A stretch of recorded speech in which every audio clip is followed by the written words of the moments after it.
5 Supposed Imperfections of Shri Rama. By Krishna's mercy.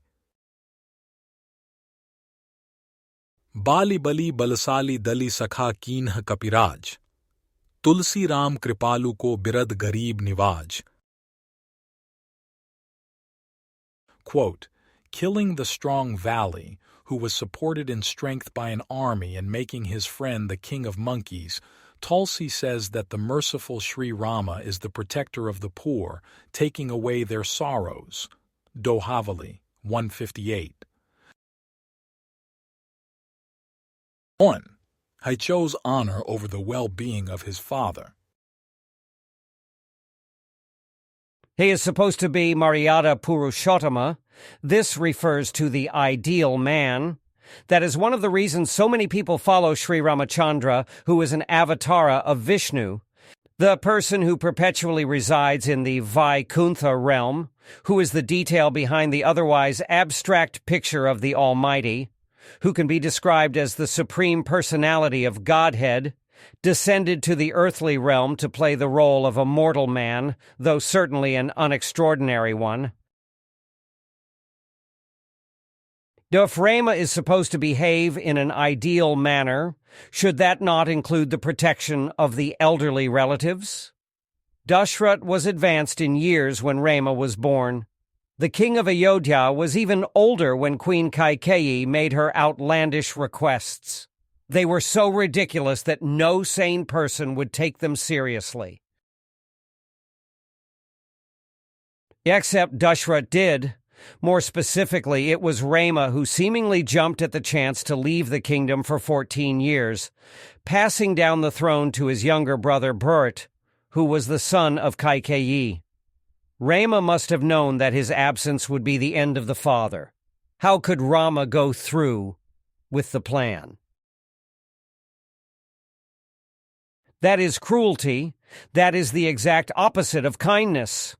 Under some pretense of preserving the good name of the father, of showing that the king of Ayodhya is always truthful, the eldest son bailed. He left, and soon after Dashrath left too, except for good. The poor man could not tolerate the separation from his beloved son. 2. He chased after a golden deer. You are telling me that Rama is perfect? Dude, he chased after a freaking deer, a fake one at that. It was a plan set up by the demon Marisha, working in tandem with his disciple, Ravan. The two of them played a trick on Rama, and that supposedly smartest of all personalities fell for it. How is that ideal behavior? What kind of protector is that if they can abandon their stance as soon as some shiny object comes running around, leaving others vulnerable in the process? 3.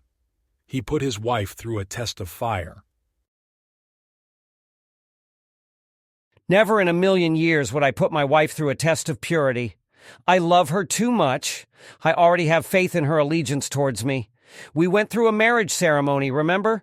Only a paranoid person would keep asking for validation. That Rama made Sita undergo a trial by fire after she was staying in the kingdom of another man. Against her will is too much to tolerate. Rama should never be praised for such cruelty. 4. He abandoned his wife. Consider this. Poor Sita passed the test by fire. Her purity was indeed intact. It can never be separated from her, in fact. That is in the nature of the goddess of fortune. She is always with Narayan, her husband. Some fool might try to take her away, to think that the relationship can be invalidated. But nothing will ever happen.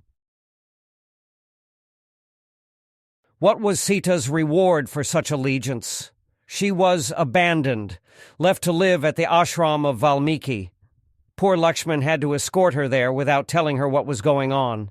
Sita was more upset that others were upset. She was so understanding that she did not protest the grave injustice against her. But others certainly can protest, including me. That was not right what Rama did. He should not be praised as the ideal man when he caused others so much pain. And for what? To satisfy the complaints of some washerman in his kingdom? Who cares what some fool has to say? Why is their opinion held in such high regard? 5. He shot Vali in the back. Rama left Ayodhya to uphold the honor of Dashrath. But what kind of honor was there in the slaying of Vali?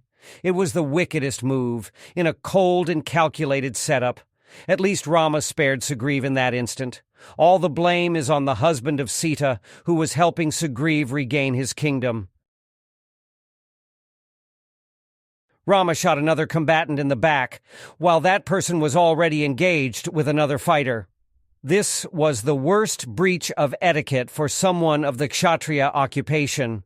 Vali protested the move as his life breath was about to leave him, but Rama found some technicality to justify the action. I don't know. I would hope that no one ever imitates such deception. In the Vedic tradition, one of the names passed down to describe the Almighty is Achyut.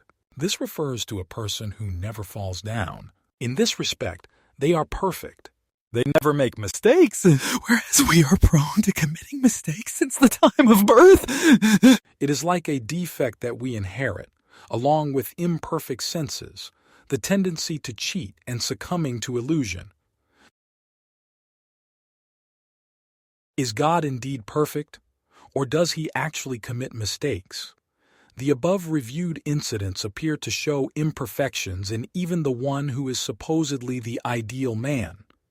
Sita and Rama are still worshipped, together, on altars in homes and temples throughout the world. The worship has been steady ever since their divine appearances in this world. We clear the confusion by understanding that God is neutral towards the material creation. There is so much that takes place, from the beginning stage of the Pradhan to the final annihilation carried out by Mahadeva, that it is impossible to keep track of everything. The whole transformation then repeats in a cycle, again and again, which becomes even more bewildering to the mind. न च मां तानि कर्माणि निबध्नन्ति धनंजय उदासीन वद आसीनम asaktam teshu karmasu. Quote, O Dhananjay, all this work cannot bind me.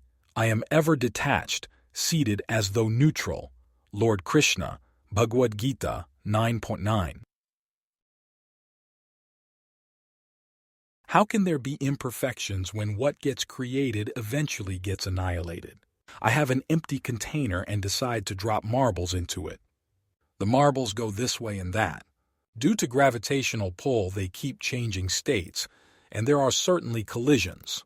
I am not affected by any of it, and neither am I to blame if the marbles, if they should happen to be invested with some independence, move up or down based on their desires. It is the same way with the material world, as living beings are moving up and down based on their karma. That karma is action. It is a choice to go in a certain direction. The results of that karma can manifest immediately or after many years. The results can remain manifest for a long time or vanish moments later. Purushah prakriti-stho hi bhunkte prakriti-jan gunan karanam gunasangosya sad asad yoni janmasu.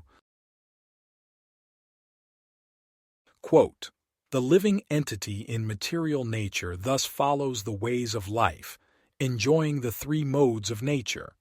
This is due to his association with that material nature. Thus he meets with good and evil amongst various species. Lord Krishna, Bhagavad-gita 13:22.